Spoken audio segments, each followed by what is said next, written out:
IIT JEE के sequence and series chapter के इस सवाल को बहुत कम जेई एस्पिरेंट सॉल्व कर पाएंगे। यहाँ पर हमें ये वियर्ड सी दिखने वाली सीरीज दे रखी है जिसमें बहुत सारे टर्म्स हैं और इसको सॉल्व करने के लिए सबसे पहला स्टेप जो दिमाग में आता है वो है इसका जनरल टर्म बनाना। न्यूमरेटर में हमारे ऑड नंबर के टर्म्स दे रखे हैं मल्टीपल में और वो बार बार इंक्रीज होते जा रहे हैं, और डिनोमिनेटर में हमारे इवन नंबर्स के टर्म दे रखे हैं मल्टीपल में और वो बार बार इंक्रीज होते जा रहे हैं। इसको देख के हम डेफिनेटली एक जनरल टर्म बना सकते हैं जो कि प्रोडक्ट और समेशन की फॉर्म में रिप्रेजेंट किया जाए, बट ये बहुत ज़्यादा फ्रूटफुल नहीं होने वाला। इस सवाल को हम किसी और अप्रोच से सॉल्व करना सीखेंगे जो कि बहुत ज़्यादा बेसिक अप्रोच है, जो कि हम सीक्वेंस सीरीज के बहुत सारे सवालों में ऑलरेडी अप्लाई करते हैं, and that approach is called cross cancellation. किसी ना किसी एक पैटर्न में हम इस सीरीज के हर एक टर्म को ब्रेक करने वाले हैं जिसकी मदद से सारे टर्म क्रॉस कैंसिल होना शुरू हो जाएंगे।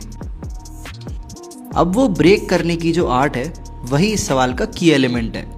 सबसे पहले वाले टर्म में हम 1 को 4-3 लिख लेंगे, और हमारे दूसरे वाले टर्म में 1 × 3 × 1 अगर हमें दे रखा है तो इस लास्ट वाले 1 को हम लिख लेंगे 6-5।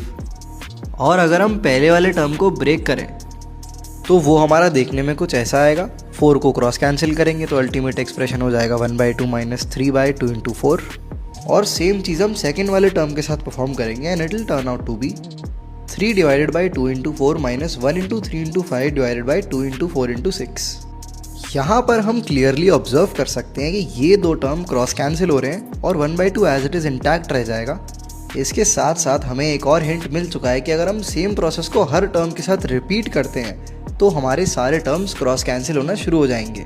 इस चीज़ को वेरीफाई करने के लिए हम सेम प्रोसेस को थर्ड टर्म के साथ रिपीट करेंगे।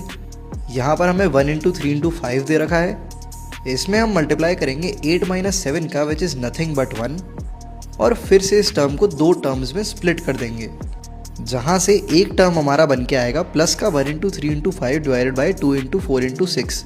और अगेन हम देख पा रहे हैं कि जस्ट उसके लास्ट वाले टर्म के साथ क्रॉस कैंसिल हो जाएगा।